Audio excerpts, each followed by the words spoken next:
Mari kita buka firman Tuhan Imamat pasal yang ke-10.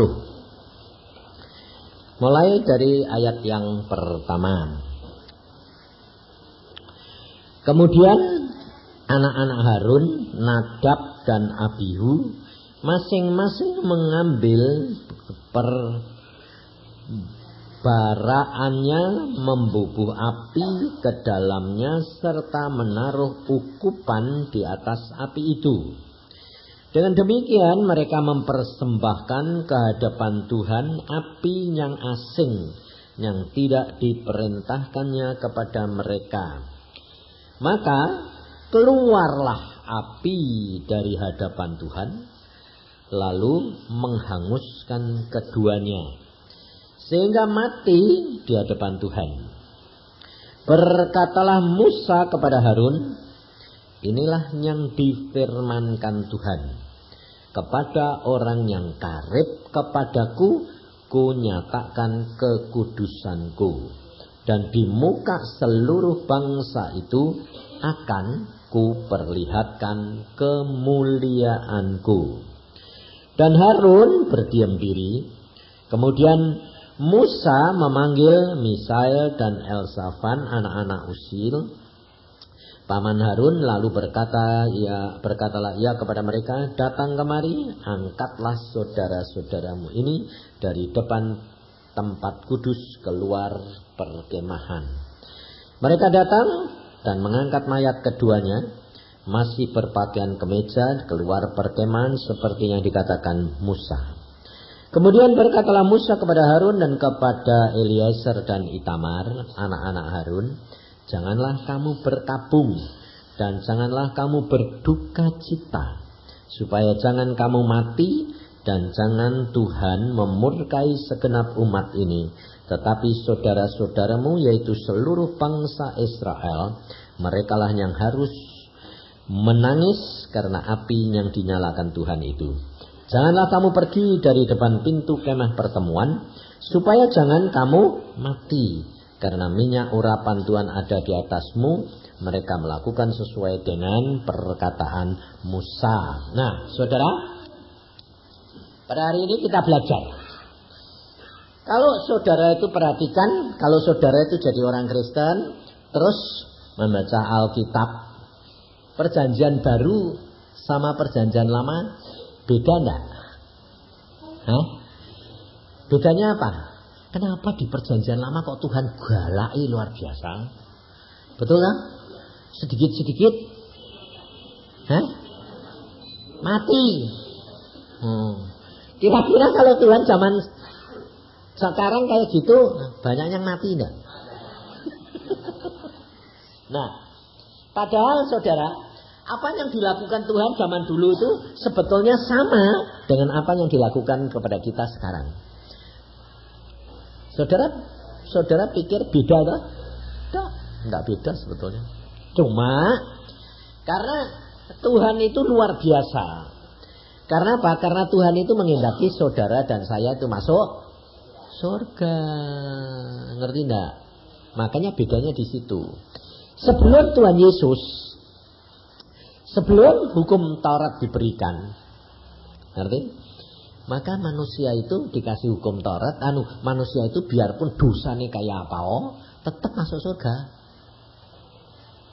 Sebelum ada hukum Taurat, semua orang sing mati zaman Nuh itu masuk surga. Aneh lah.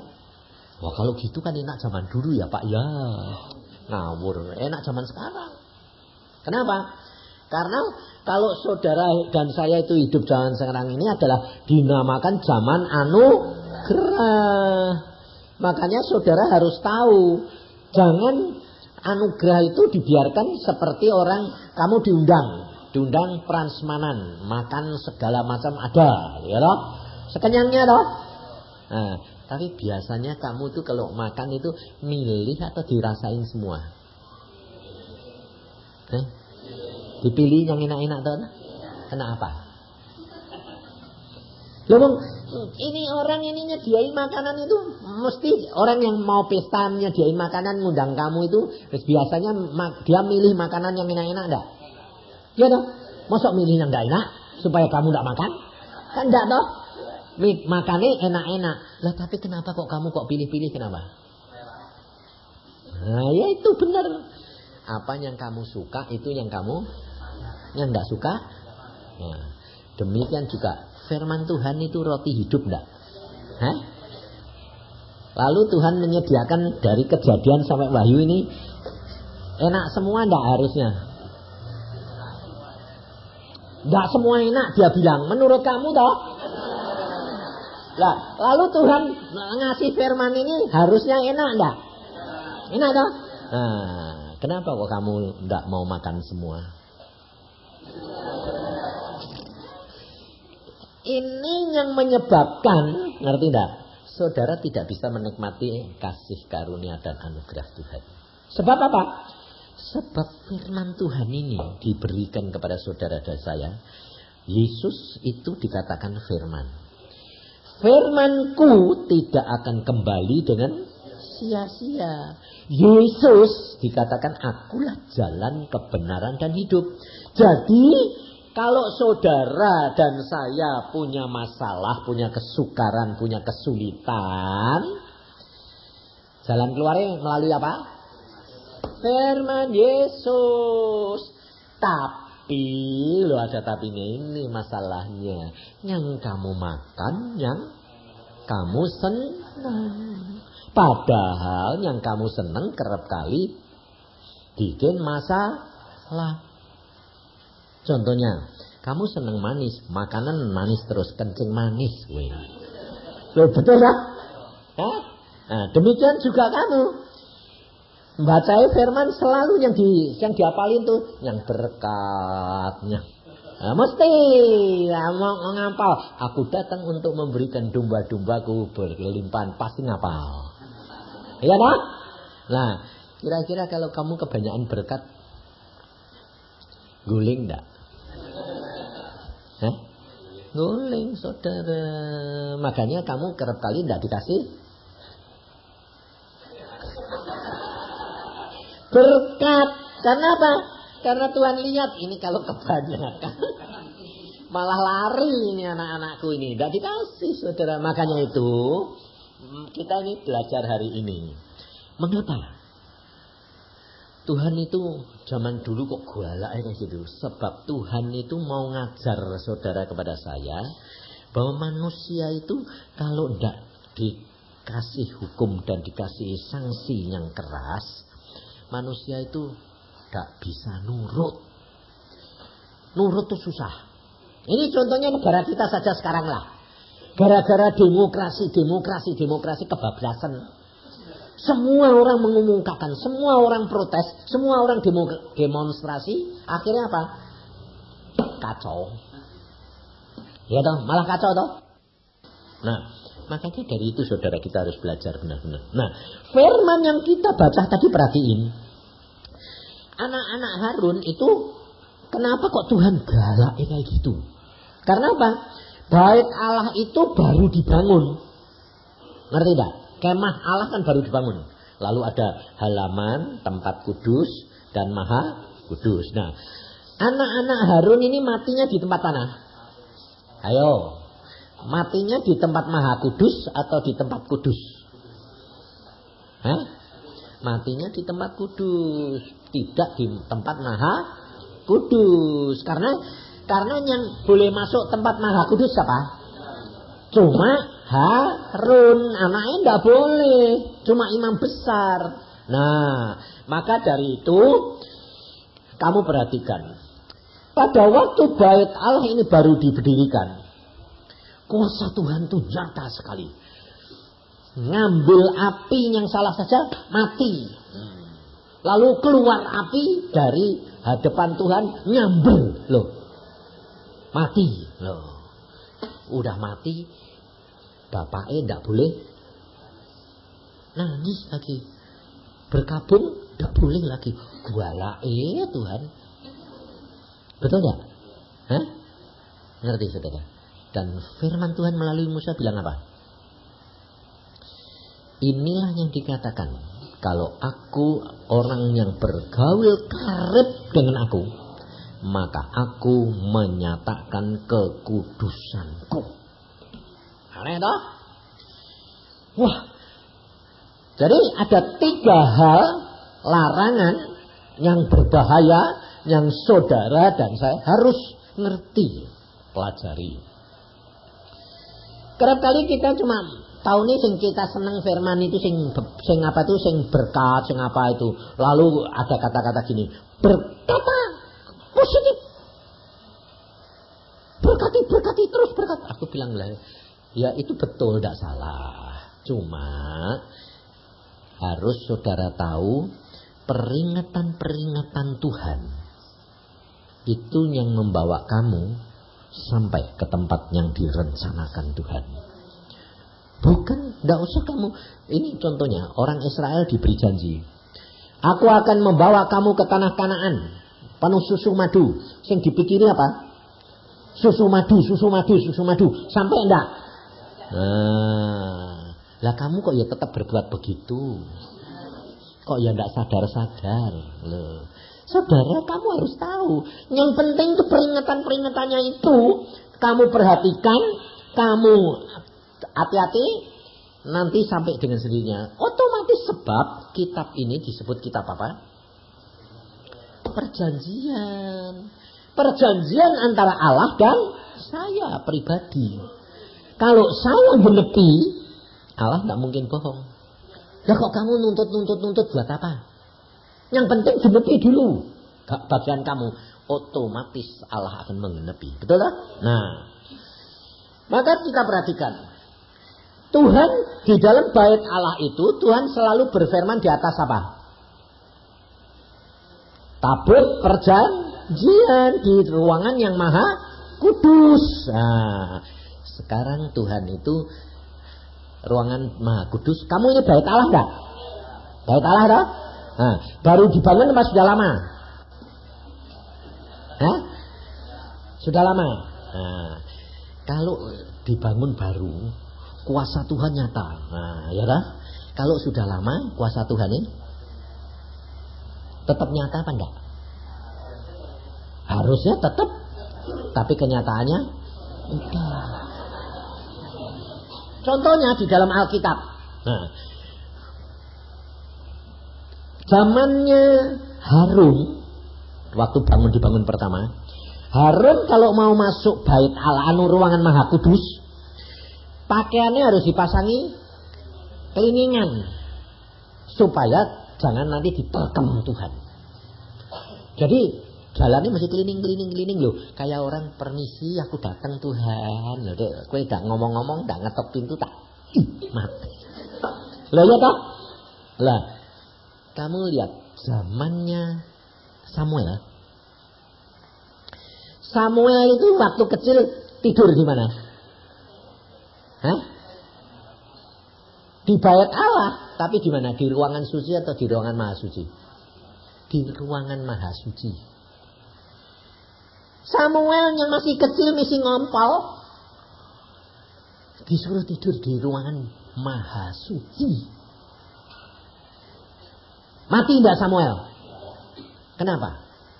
Nah, ini kita harus belajar benar-benar supaya saudara dan saya itu tahu sebab saudara dan saya itu bait Allah. Betul tak? Nah, pada waktu bait Allah itu baru, kuasa Tuhan luar biasa. Karena apa? Karena semua orang Israel menggenapi perintah dan firman Tuhan secara utuh. Tidak ada yang dipilih-pilih. Maka anak-anak Harun mengambil api yang tidak kudus, mati. Tapi ngerti saudara, zaman engkong Eli, Samuel itu, ya tak? Anak-anak engkong Eli enggak ngambil api najis lagi, enggak. Malah korbannya saja dagingnya diambilin yang enak-enak. Lah, enggak mati. Enggak mati. Kenapa? Karena mereka sudah meninggalkan firman Tuhan. Nah, Karena ini kitab itu perjanjian antara Allah dan manusia. Kalau manusianya ini tidak ngenepi, tidak melakukan menjadi pelaku firman, otomatis Allah ngenepi tidak? Demikian juga saudara dan saya sekarang ini baik Allah. Ruangan maha sucimu di mana? Hati, tubuh, jiwa, pikiran, roh, hati. Nah, Roh Kudus tinggal di dalam hatimu. Loh, yang terdalam. Ini ruangan maha kudus. Tuhan berfirman melalui apa? Hati. Sekarang, pada waktu kamu bertobat pertama kali, ayo perhatiin. Nantikan apa saja yang difirmankan jadi dalam hidup kamu.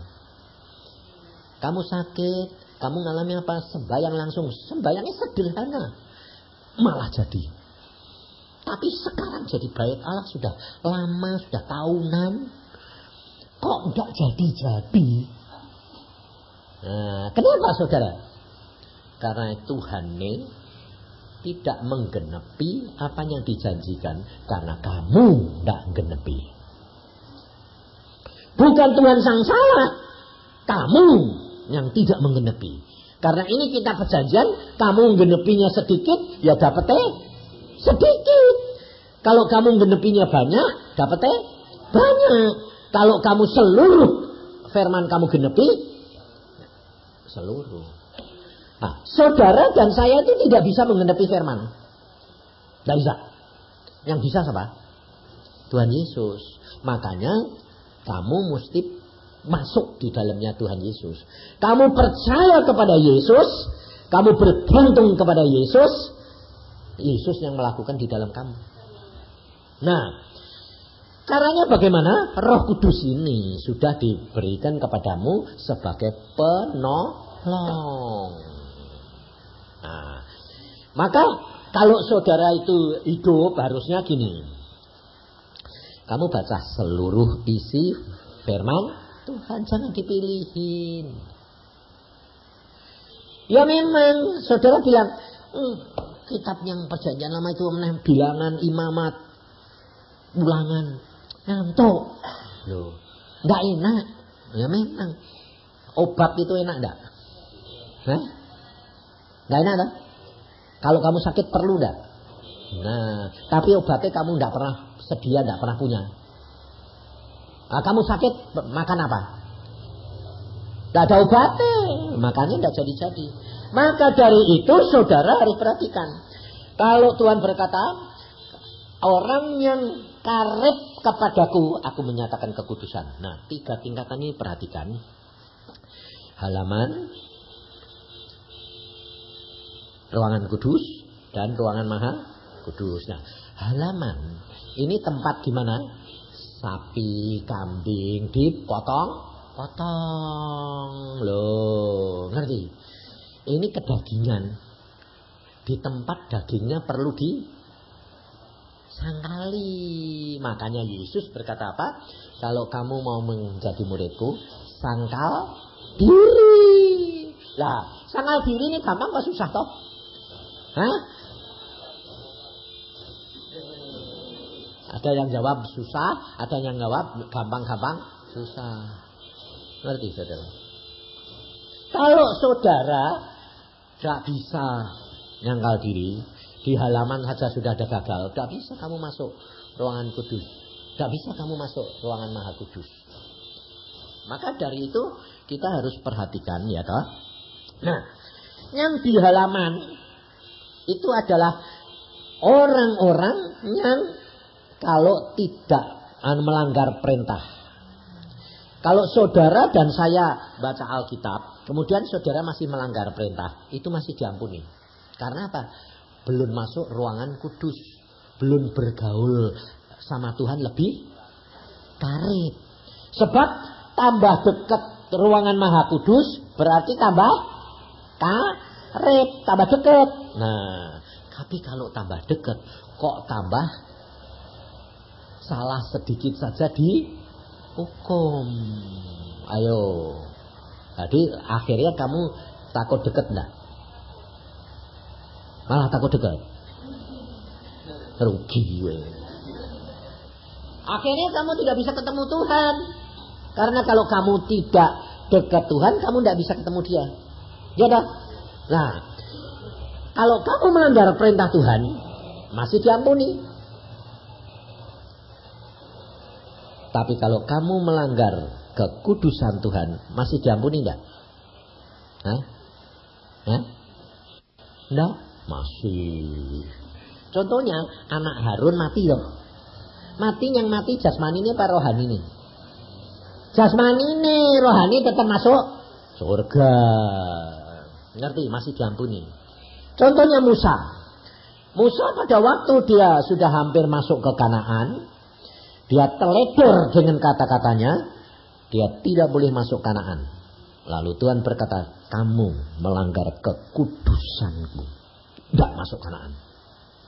Jadi masih diampuni, tapi jiwanya dan rohnya, dagingnya tetap dihukum, tidak boleh masuk Kanaan. Anak Harun mati. Nah, tapi kalau kamu melanggar kemuliaan Allah, Alkitab tadi ngomong, aku menyatakan kemuliaanku. Tidak ada ampun, jasmani dan rohani. Ngerti saudara? Maksudnya apa? Contohnya setan. Setan itu dulu di surga enggak?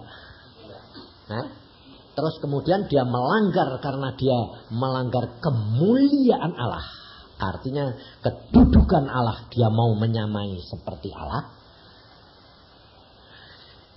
Dia dihukum, dibuang. Setelah dibuang nanti masuk neraka enggak? Tidak ada ampun, saudara tahu. Jadi ini kamu harus hati-hati. Hati-hatinya bagaimana? Di dalam Alkitab selalu Tuhan ngomong toh, yang paling Tuhan benci itu apa? Kesombongan. Tapi saudara yang kamu perhatiin yang apa? Yang daging, yang apa? Itu yang dirusi itu.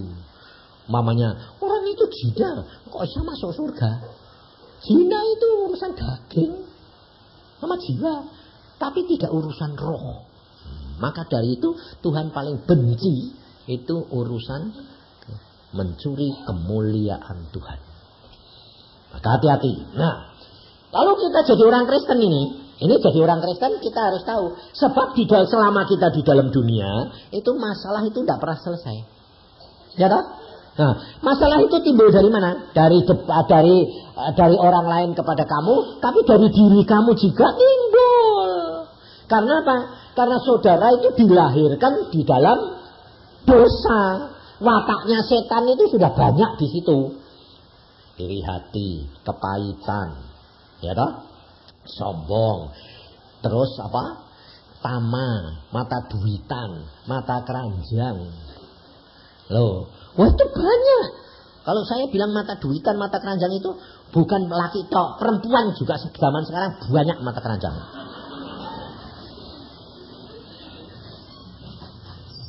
Saya ini ngonseling orang-orang ini sampai bingung saya. Bingungnya gini, tanya gini, Pak, aku ini bener apa enggak Pak? Kenapa? Aku ini kawin cerai sudah 3 kali.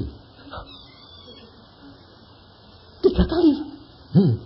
Tiga punya anak semua. Bapaknya lain-lain.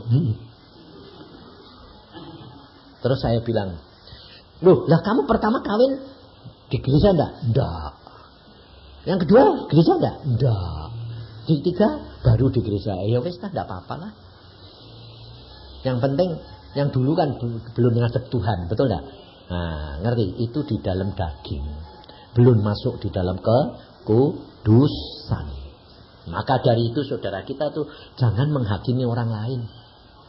Sebab kita lihat orang lain, kita punya kesalahan banyak sendiri. Maka kita harus belajar. Nah, kita belajarnya bagaimana? Mengapa Tuhan itu kalau kita bertobat pertama kali kok kuasa Tuhan nyata? Firman Tuhan nyata. Tuhan kerap kali berbicara. Tapi kenapa lama-lama kok Tuhan itu tidak ada kuasa? Kuasa Tuhan tidak dinyatakan. Pada waktu tabut bait Allah tabut ini direbut orang Filistin.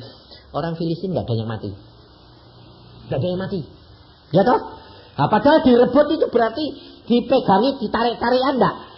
Nah, tapi nggak ada yang mati. Tapi pada waktu tabut ini dipulangkan ke Israel, lalu orang Israel nyambut dengan sorak-sorai. Lalu anak-anak imam ini, salah satu adalah Usa yang ngawal, lembunya kepleset. Tabutnya dipegangi dengan rasa hormat loh. Sayang ini jangan jatuh, malah mati. Ayo, ngerti? Kamu tidak bakal bisa ngerti dah. Itu perlunya supaya saudara dan saya belajar sifat perangainya Tuhan. Karena kalau kamu tidak mau mengerti Tuhan, kamu tidak akan dapat menikmati seluruh janjinya Tuhan. Wataknya Tuhan itu bukan seperti yang kamu pikirkan. Tetapi kamu yang harus belajar mengerti Tuhan. Kalau Tuhan ini ngerti kamu itu gampang. Tapi kamu untuk ngerti Tuhan itu susah. Loh, Tuhan usaha ini kan tujuannya baik toh ya. Supaya jangan jatuh kabut ini kok malah mati. Tuhan bilang apa?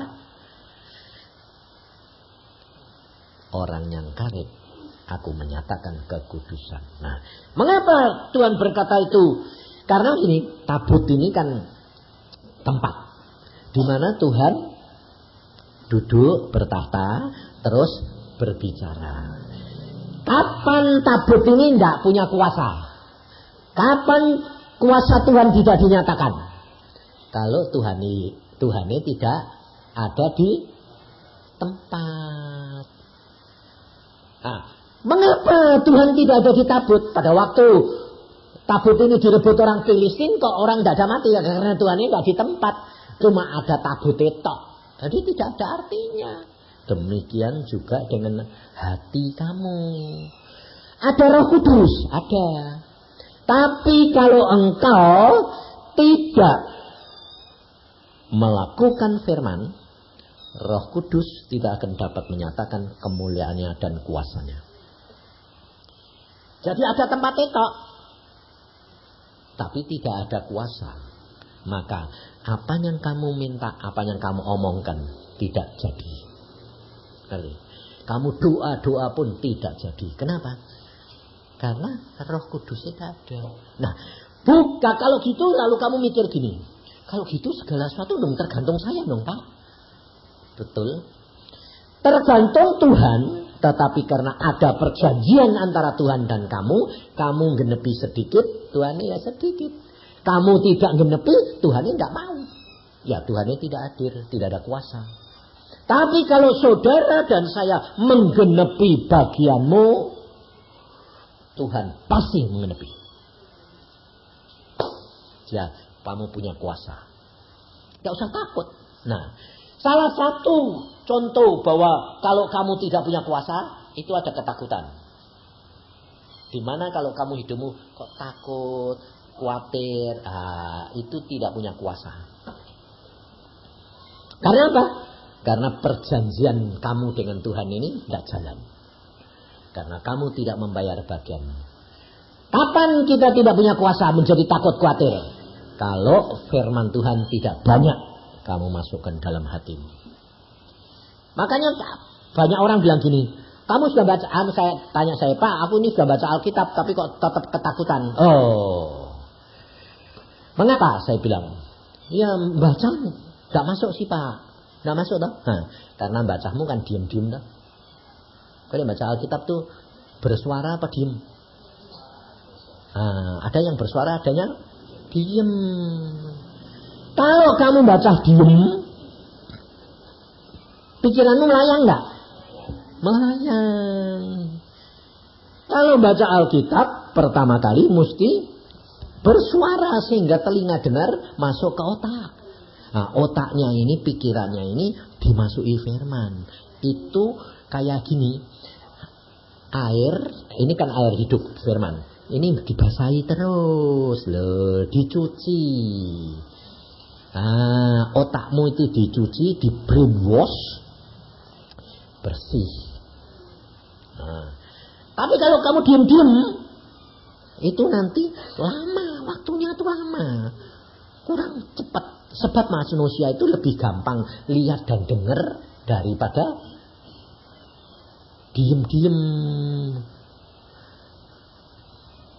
Manusia itu paling susah, saudara, sebab sudah terlalu polusi.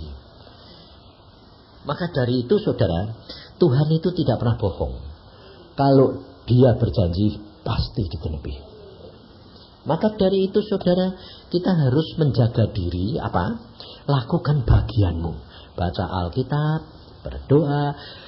Mungkin saudara berkata, tidak ada apa-apa, Pak.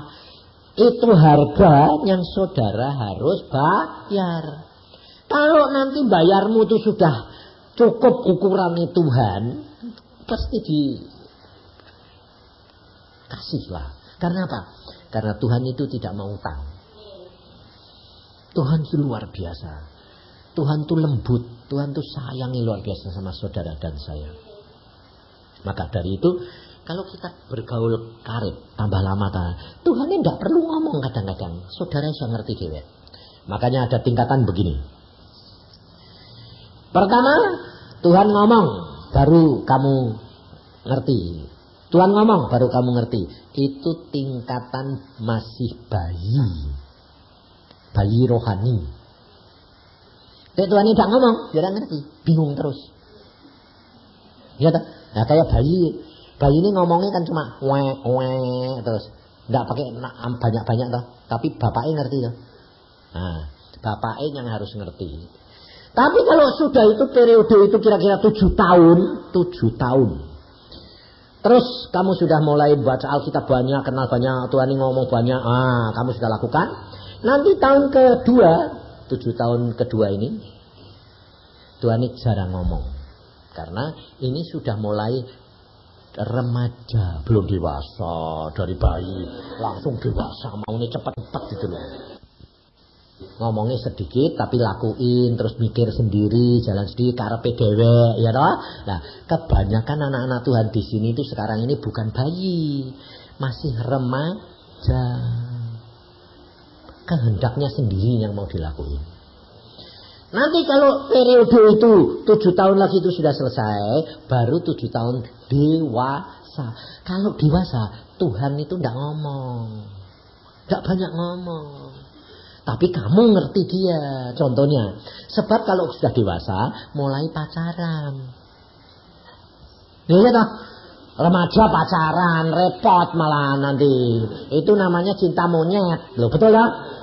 Nah, kalau sudah mulai dewasa, mulai boleh pacaran. Nah, orang pacaran itu banyak ngomong atau banyak diem? Mosok pacaran ngoceh. Nah, lalu sing dirasain apa? Wong nempel wis magrem. Lho, bener ta? Ya toh, Pak ya? Nah, iya. Enggak perlu ngomong banyak toh? Iya, itu mesti ngono. Lah, dengan Yesus itu ya begitu itulah. Jadi baca firman, dengar sembahyang, nikmat, hadirat Tuhan hadir, wis seneng rasane lho, betul? Ah iya, bener toh? Ah iya. Lah kok ribut? Tuhan ini kok udah ngomong? Tuhan ini kok udah ngomong? Loh, tak perlu ngomong, merasakan. Loh, Alkitab ngomong bilang apa? Kecaplah dan lihatlah. Loh, kecap itu perlu ngomong enggak? Ada yang ngecap ngomong enggak bisa ngecap. Kecap apa ngawur. Maka dari itu hidup dengan Tuhan tuh saudara tahu. Kadang-kadang Tuhan itu bertindak terhadap saudara itu sebagai seorang ayah dan anak. Tapi kalau kamu sudah mulai remaja, dia akan mendidik kamu. Lalu berubah. Tuhan bertindak kepadamu sebagai apa? Sahabat. Mulai dideketi. Tapi nanti kalau sudah dewasa, Tuhan itu bertindak sebagai seorang kekasih. Ngerti? Deket lagi, kekasih. Sahabat sama kekasih dekat mana? Ya dekat kekasih. Habis itu kawin. Loh, makanya hubungan saudara sama Tuhan itu seperti hubungan suami istri. Ada kenikmatan enggak? Ada.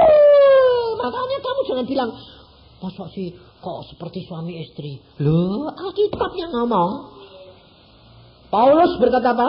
Aku siapkan kamu menjadi pengantin perempuan yang maha suci. Karena Tuhan suci, kudus. Tapi kalau dinamakan suci, kudus itu ada kemesraan enggak? Ada. Ada kenikmatan enggak?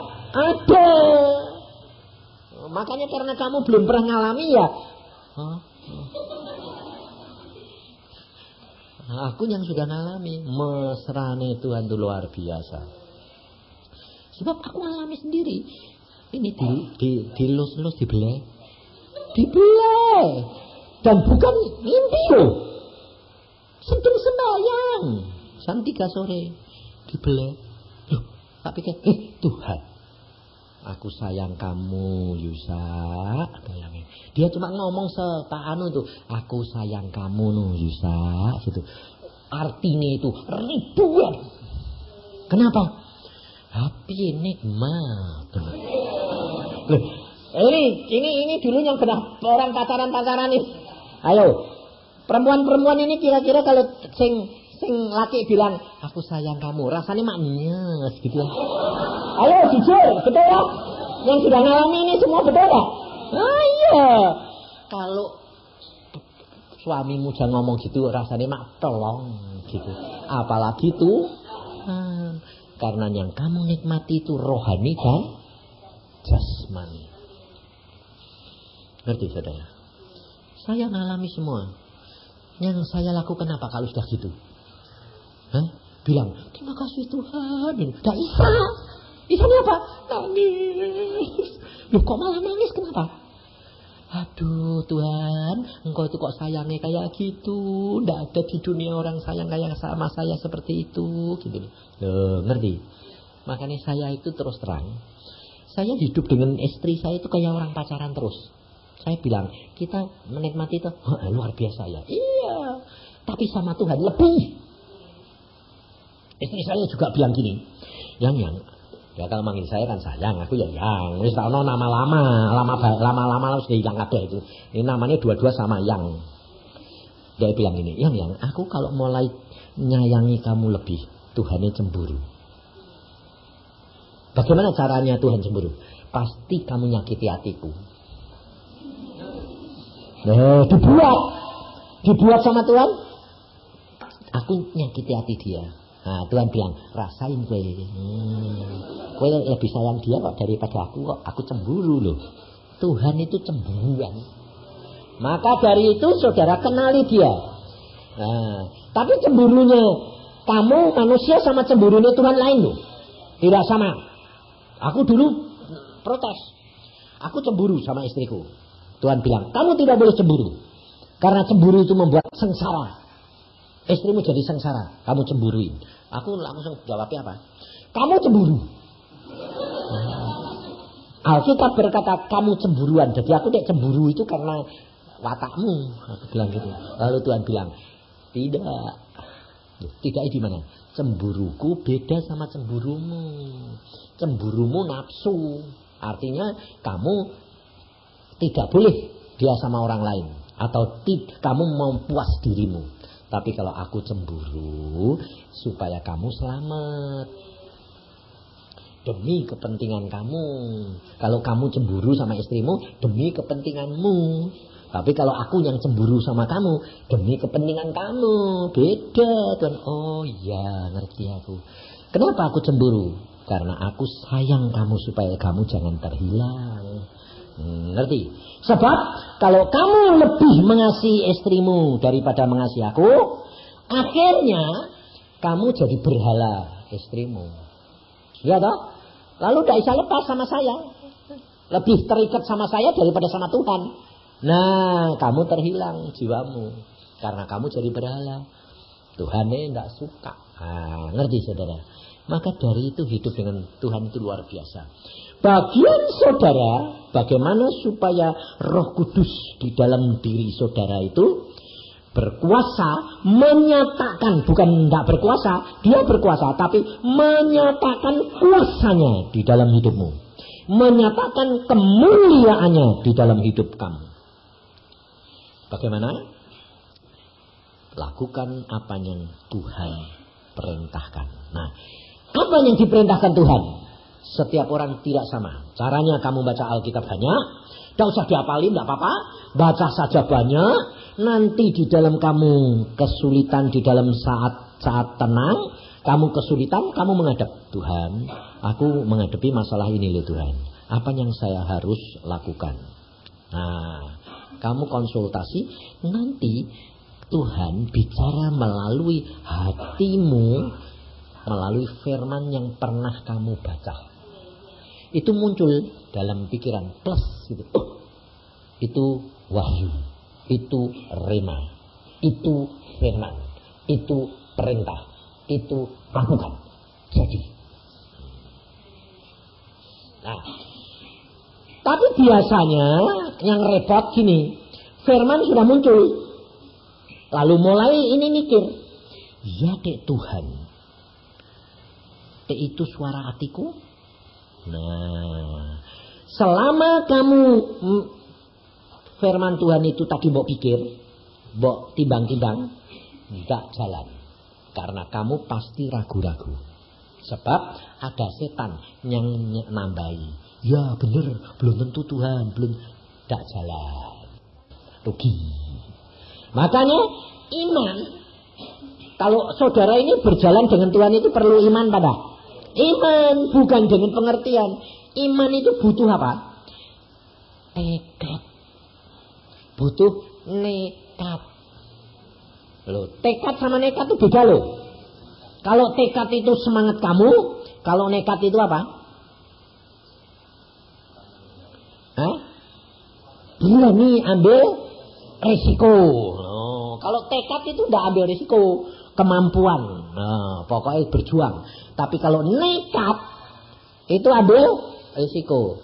Iman itu tanpa ngambil risiko tidak bisa. Sebab apa? Ini tadi saya barusan konseling sama seorang.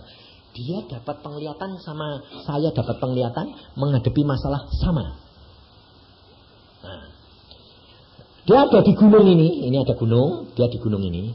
Lalu Tuhan memberikan mimpi kepada dia ada gunung yang lain. Tuhan bilang, kamu harus dari gunung ini sampai ke gunung ini untuk mengatasi masalah hidupmu. Dia cerita gitu, kaget aku. Aku ya dapetnya gitu kok sama. Aku bilang, loh Tuhan, ternyata cinta Tuhan kan sama toh. Ngomong aku ya gitu, ngomong orang perempuan itu ya gitu kok. Oh bodoh, aku bilang, Tuhan tuh sayang. Penyelesaiannya berbeda. Kenapa?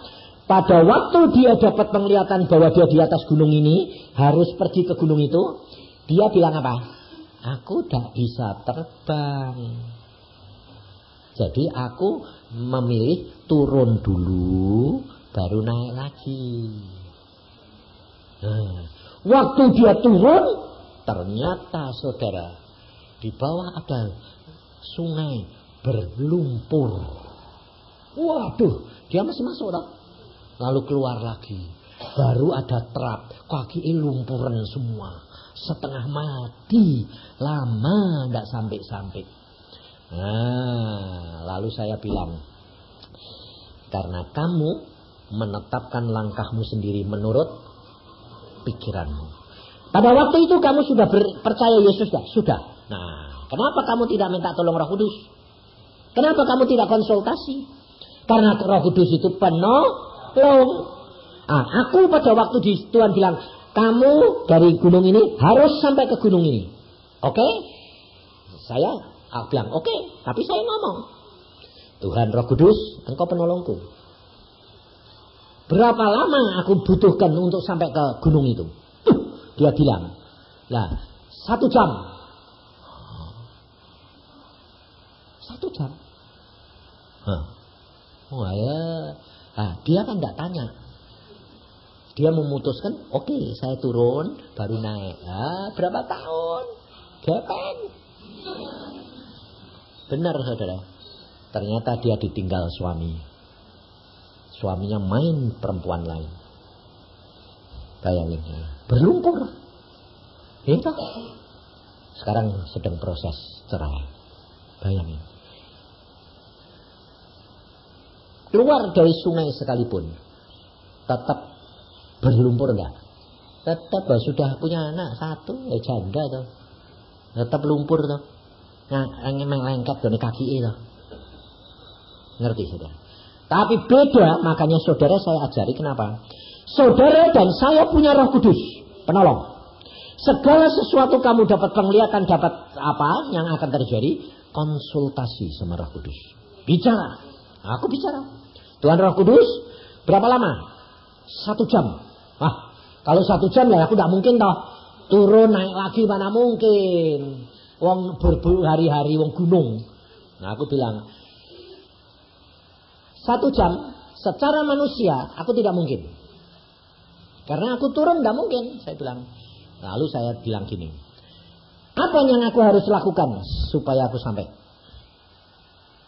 Roh Kudus berkata, kalau berani loncat. Aku bilang, apa? Kalau kamu berani loncat. Saya lihat ke bawah, jurang. Mati. Tapi dia tanya, dia tadi, kalau berani loncat. Berarti mesti ada jalan keluar. Karena watak penolong Roh Kudus itu cara kerjanya bukan merintah, tapi mengarahkan. Nah, ngerti penolong? Perempuan di sini ini penolong enggak? Kamu ini bertindak terhadap suamimu ini mengarahkan atau merintah? Perempuan-perempuan ini loh. Perempuan-perempuan ini disebut penolong. Jadi watakmu harus mengarahkan, bukan mengendali. Tapi kerap kali perempuan-perempuan ini mengendalikan atau mengarahkan. Susah ini. Makanya yang dikendalikan ribut terus. Kamu kepala kok dikendaliin. Diarahkan. Nah, Roh Kudus itu kerjanya begitu. Nah, pada waktu dia berkata, kalau kamu berani ya loncat toh. Berarti saya pikir, saya ini dulu tukang mikir. Berarti ada jalan ini. Saya lihat jurang, lebih baik saya lihat ke atas daripada lihat ke bawah. Jurang kan takut. Aku bilang, oke, saya akan loncat. Tetapi satu nama, dalam nama Yesus Tuhan. Saya lihat ke atas karena saya takut ke bawah. Lebih baik mati wae ben. Mati kan Tuhan ini bisa bangkitke. Ya baik peduli. Saya loncat, ancang-ancang jauh loh. Pikir saya jauh-jauhnya lumayan toh ya. Jadi ancang-ancang mundur saya. Lari cepat loh. Paling-paling 3 meter. Ya toh. Luar wong bukan atletik kok, bukan jago kok. Paling-paling 3 meter toh. Jatuh saudara. Tapi tidak jatuh di jurang. Ternyata ada jembatan kaca. Pantesan saya dari atas gak lihat dong, kacanya tembus. Yang tahu siapa kalau ada jembatan kaca? Roh Kudus. Makanya dia bilang kalau berani ya loncat. Ya toh? Ditanang gitu itu yang dibutuhkan apa? Tekad dan aku enggak berani nekat. Enggak sampai. Nekat mati ya benes. Mati toh masuk surga. Wah, benar. Nyemplung belum. Jatuh. Loh. Tak raba. Kaca. Oh pantesan tembus. Tandeng. Demikian bangun lari aku. Belum 1 jam sudah tiba. Lalu saya bilang, aku sampai Tuhan. Tuhan bilang, berbahagialah kamu. Ngerti? Lalu itu peristiwa itu saya dapat apa? Rumah, saudara. Saya tidak punya rumah yang kontrak sudah habis. Lalu saya doa, Tuhan, saya ini pindah mana lagi, kontrak mana lagi. Tuhan bilang, aku sudah sediakan rumah. Wah, puji Tuhan, pikirku disediain berarti punya duit, dapat untung. Enggak ternyata. Lalu sampai sekurang jam baru Tuhan bilang, berani ya loncat atau loncat, dapat. Ngerti? Benar-benar dapat rumah. Dapatnya apa? Tuhan kirim orang datang dewek bilang gini, Aisyah, kamu butuh apa? Enggak butuh apa? Enggak mungkin. Kenapa? Aku diperintah Tuhan. Kemana? Ke tempat kamu. Suruh apa? Suruh bawa emas 2 kilo. Buat apa? Enggak tahu. Aku ya bingung. Loh kok aneh? Lalu dia tanya, kamu ini rumah siapa? Kontrak. Kapan habis? Besok. Lah kamu punya duit berapa? Enggak punya. Ya ini. Saudara-saudara. Hanya karena saya itu punya iman, nekat dan tekad itu sampai. Ngerti saudara? Maka dari itu saudara dan saya sekarang tahu dah. Caranya tahu dah. Tahu dah. Tapi jangan dipakai akal, enggak bisa. Nanti kalau sudah menghadapi masalah lupa. Kenapa lupa? Karena pikirannya dipenuhi dengan masalah. Masalah itu di bawah kaki Tuhan, tinggal. Jangan kamu pergi bogotong meneh. Contohnya ternyata kalau kamu punya masalah bawa di hadapan Tuhan toh. Dia sudah selesai sembahyang, dibawa lagi dah. Bawa dipikiri meneh. Iya jalani lah, dibawa meneh, digotong-gotong meneh. Salah. Kalau sudah mau letak ya sudah tinggal. Kalau dia mau balik lagi, setan yang ngasih kau bilang, sudah tak letak di bawah kaki Tuhan. Datang jalan keluar lagi, belum tahu. Roh Kudusnya belum ngomong. Ngerti enggak? Tunggu nekat. Sampai Roh Kudus ngomong mengarahkan kamu ngambil langkah, mesti jadi. Itu caranya. Tuhan luar biasa, ya dah. Jadi jangan takut, jangan khawatir. Dekatkan diri, tambah lama, tambah dekat, tambah dekat. Tuhan menyertai, Tuhan luar biasa. Yang penting nurut. Nurut, benar nurut. Saya terus terang ini, saya khotbah di sini ini terakhir. Tadi Lani sama Pak Stefanus bilang, jadwal Pak, habis. Bukan habis apa, selesai. Jadi sampai Desember saya sudah tidak keluar lagi. Tuhan bilang, Januari masuk doa puasa. Ngapain Tuhan? Aku mau banyak berbicara sama kamu. Habis itu ada satu tugas lagi buat kamu. Tugas akhir. 1. Habis itu pulang. Wah saya itu senengnya luar biasa. Orang lain kalau disuruh pulang takut dah. Ayo. Takut dah. Aku enggak, malah seneng. Aku sampai heran. Kemarin dulu setelah saya dapat itu 3 minggu kemudian bilang gini Tuhan. Loh Tuhan aku bilang gini. Hatiku kok ngelonjak kayak anak kecil. Sorak-sorak terus ini kenapa? Terus saya diem. Kenapa sih Tuhan? Rohku kok ngelonjak. Saya lihat roh saya itu seperti anak kecil yang mau pulang ke rumahnya bapaknya. Jadi ngarep-ngarep seneng. Aku sebentar lagi pulang. Aku bilang, oh rohku bersukacita luar biasa. Ngerti saudara? Jadi saudara tahu itu bukan dari sini. Dari ruangan Maha Kudus rohmu.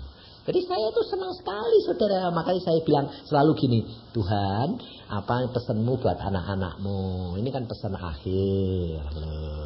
Kalau nanti dia jalani pasti ketemu dong di surga. Ya dah. Di dunia sementara tidak masalah. Hidup dengan Tuhan itu luar biasa saudara. Saya ngalami semua. Dan kemarin ada seorang anak Tuhan perempuan. Tidak pernah ketemu aku loh saudara. Belum pernah ketemu. Karena dia tidak keluar 12 tahun dari rumah sembahyang terus. Karena apa? Suaminya tidak boleh dulu keluar. Nah, apa terjadi saudara? Dia dapat lihat saya pulang ke surga. Diangkat sama 2 malaikat. Lalu dia bilang, siapa sih Yusa itu siapa? Orangnya kok tinggi besar. Kemarin ketemu saya. Dia bilang, persis ya kamu Pak. Aku lihat kamu baru ketemu sekarang ini. Aku lihat kamu diangkat pulang ke surga. Lalu saya bilang gini, Tuhan, Pak Yusa masih dibutuhkan. Dia belum ngomong, baru mikir, mau sembahyang, mau minta supaya saya diperpanjang. Baru mikir, Tuhan ini ngomong gini, jangan diucapkan. Terus dia bilang, oh, berarti sudah final, sudah putusan. Jadi tidak bisa boleh ditawar-tawar. Nah, dan dia sendiri sudah ngomong sama saya juga. Biasanya memang saya taunya gini, kalau orang lain dapat penglihatan, dapat apa-apa perkara saya menerima. Makanya saudara saya ajari, kalau menerima nubuatan jangan ditolak, tapi jangan diterima 100%. Terima, hadapkan Tuhan. Kalau Tuhan ini nanti sudah ngomong sama kamu, itu betul. Tapi kalau Tuhan ini belum ngomong, diam. Ngerti? Tunggu. Tapi saudara kerap kali kalau dinubuatkan sama hamba Tuhan, apalagi kalau hamba Tuhan ini sudah terkenal, terus sing mbok pegang nubuatnya atau Tuhan nih. Makanya enggak jadi rasain itu. Ruginya di situ. Kemarin ada hamba Tuhan datang konseling sama saya. 20 tahun bingung. Aku bilang, loh, kowe hamba Tuhan kok bingung sih? Karena aku ini dinubuatin Pak sama hamba Tuhan, beberapa hamba Tuhan untuk jadi hamba Tuhan. Tapi saya jadi hamba Tuhan kok kesulitan, susah setengah mati. Aku bilang, aku doa, Tuhan ini hambamu ini bagaimana? Lah iya, dia itu dipanggil karena melalui hamba-hambaku. Nah, aku terus bagaimana sih Tuhan kedudukannya dia ini? Dia itu orang jaya gini loh. Nah, terus aku ngomong sama dia, kamu bos, kamu punya pembantu, ya. Terus pembantumu ini pergi ke tempat penampungan pembantu. Ada pembantu di sana, lalu dipanggil, kamu ikut bosku, kamu ikut bosku, kamu bosku. Orang itu ikut pergi ke tempat kamu, bilang, Pak, saya mau jadi pembantumu. Lalu bos itu bilang, siapa yang manggil kamu? Pembantumu. Yang ngomong bahwa aku mesti jadi pembantumu. Ya sudah, kalau kamu mau. Nah, setelah dikasih tugas, ngomel, kok berat, kok susah, aku dibayar berapa? Lalu ngomel, lalu tuannya bilang apa? Yang datang sendiri kamu apa aku yang manggil? Kalau kamu datang sendiri kok sekarang ngomel sendiri? Nah, kalau ngomel ya keluaran sana toh. Betul enggak? Ngerti? Kalau kamu dinubuatkan oleh hamba-hamba Tuhan, terima, tapi harusnya dia kalau dipanggil sama hamba bosnya tadi, ya dia mesti ngadep bos toh. Ngadep bos bilang gini, Pak, saya dipanggil oleh pembantumu. Apa benar bapak yang manggil saya untuk jadi pembantu di sini? Nah, kalau bosnya bilang benar, lah jadi aku kerja apa Pak? Gajiku berapa Pak? Loh, betul? Nah ya. Tapi kalau kamu datang sendiri mau kerja sendiri, kok kamu minta gaji? Bosnya bilang apa sih? Manggil kamu siapa? Ngerti saudara? Segala sesuatu menghadap sendiri. Hamba Tuhan, saya juga membawa kamu menghadap kepada Yesus. Tapi aku tidak menetapkan bahwa aku diutus Yesus untuk apa? Membawa kamu pulang ke surga, bukan menobatkan kamu. Ngerti? Pertobatan hanya anugerah. Tapi jangan sampai kamu jatuh. Saya diutus untuk memperingatkan, untuk mengarahkan, supaya kamu dapat sampai ke surga. Ngerti enggak? Nah, kita punya tugas macam-macam, saudara. Tidak sama. Maka dari itu, belajar akan firman Tuhan. Belajar dari Tuhan sendiri. Caranya, baca Alkitab, lalu berdoa. Gini, Tuhan Roh Kudus, beri aku pengertian. Kamu akan diberi pengertian. Kalau diamlah, tunggu. Tuhan itu tidak pernah terlambat. Nah, karena kamu ini tidak sabaran, kayak aku dulu. Aku dikasih penglihatan Tuhan gini. Tuhan Yesus ngajar, aku sekolah. Tuhan baru nulis sebaris, aku sudah tanya, apa Tuhan maksudnya? Tuhan nengok tapi ngasih syarat, cerewet. Baca dulu, nantikan. Lalu Tuhan nulis lagi yang kedua. Oh, ini apa Tuhan? Artinya hubungannya 1 sama 2 itu apa sih? Tuhan bilang, diam. Aku ngomel.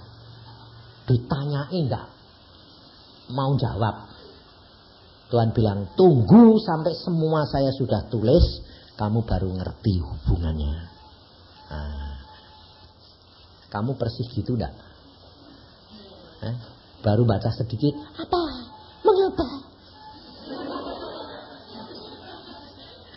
Baca semua dulu, berkali-kali, baru ngerti. Gak usah tanya. Tuhan nanti yang akan menerangkan kamu, mengarahkan kamu, dan nuntun kamu sampai kepada kebenaran Dia. Amin. Mari kita berdoa.